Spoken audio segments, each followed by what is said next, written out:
وَجِلَتْ قُلُوبُهُمْ وَإِذَا تُلِيَتْ عَلَيْهِمْ آيَاتُهُ زَادَتْهُمْ إِيمَانًا. Iman must increase. What are the ayat of Allah? The ayat of Allah, of course, is the Quran. What else?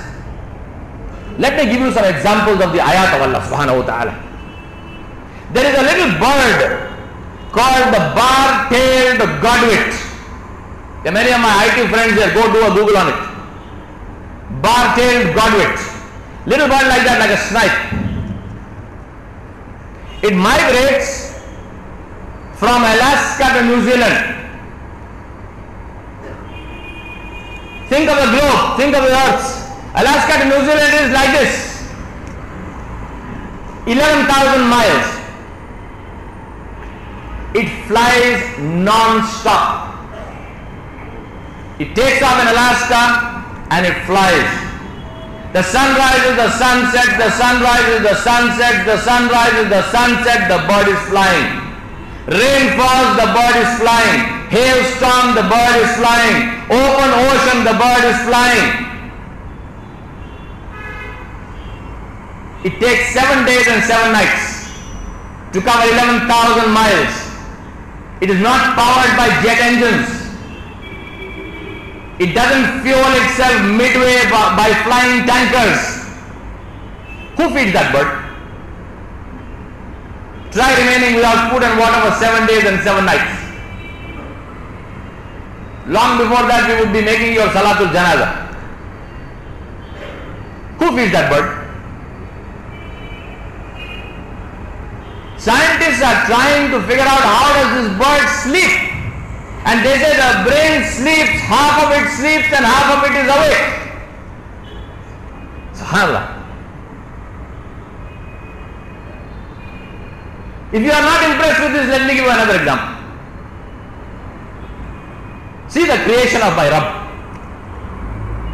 There is another bird called the bar-headed goose.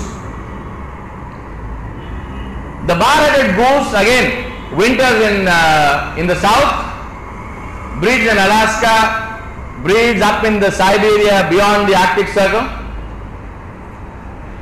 The bar-headed goose migrates and it hits the Gulf Stream current.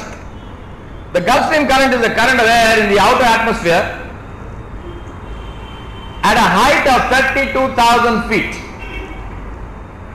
What is 32,000 feet?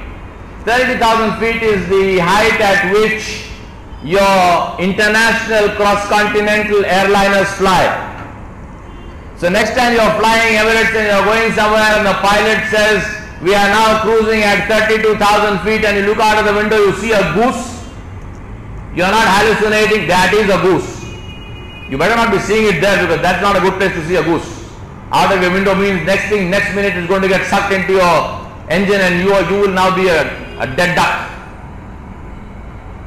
32,000 feet. What is the temperature at 32,000 feet? Minus 59 degrees Celsius. Take the same goose, make Bismillah, Allahu Akbar, put it in your freezer at minus 4, it freezes. And that goose flies at 32,000 feet, minus 59 degrees Celsius. Migrates, travels 1,000 miles in a day. 1,000 miles per day. If you are still not impressed, let me give you a final example. I can give you many, but we have the constraint of time, so I won't give you. I'll just give you one more, just in case you are not impressed with these two. And that example is an example of a little bird. I used to live in South America at one point in time and I actually seen these birds. It's called the ruby-throated hummingbird. My IT guys, my friends, I hope you are writing all this down. To go and do some googling on this. Ruby-throated hummingbird. The ruby-throated hummingbird, the first time I saw one of them, I thought it was a moth. It didn't even look like a bird, it was so small. Ruby-throated hummingbird. You know what the biggest, a big, huge Arnold Schwarzenegger kind of ruby-throated hummingbird male, you know what it weighs? 4 grams. That is slightly less than 1 teaspoon. Why am I telling you about this? Because this bird lives in South America and migrates from Chile to North America, a distance of 2,000 miles. Part of this It flies over the open ocean, over the Gulf of Mexico, which is a straight flight without stopping of 600 miles.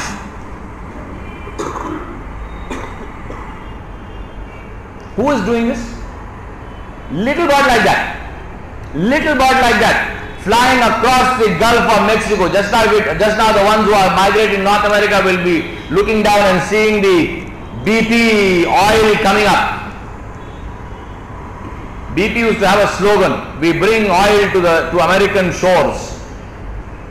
I don't think they ever intended that slogan to be seen, to come true actually like this. Little bird like that, going across the open ocean 600 miles.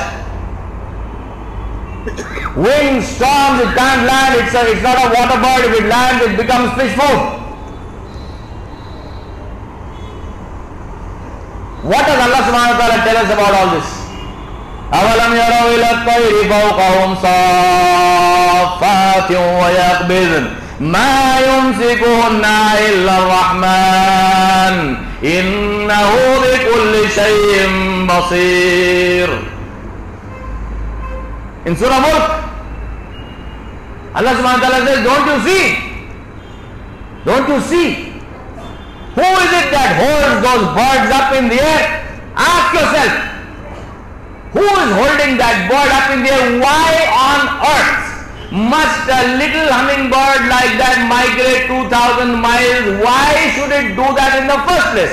If it has to migrate, why doesn't it go southwards in South America where it doesn't have to fly over any ocean?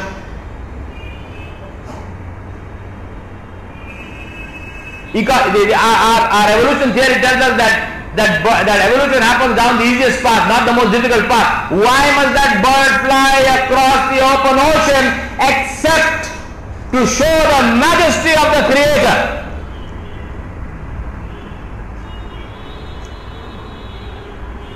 I can tell you about lobsters.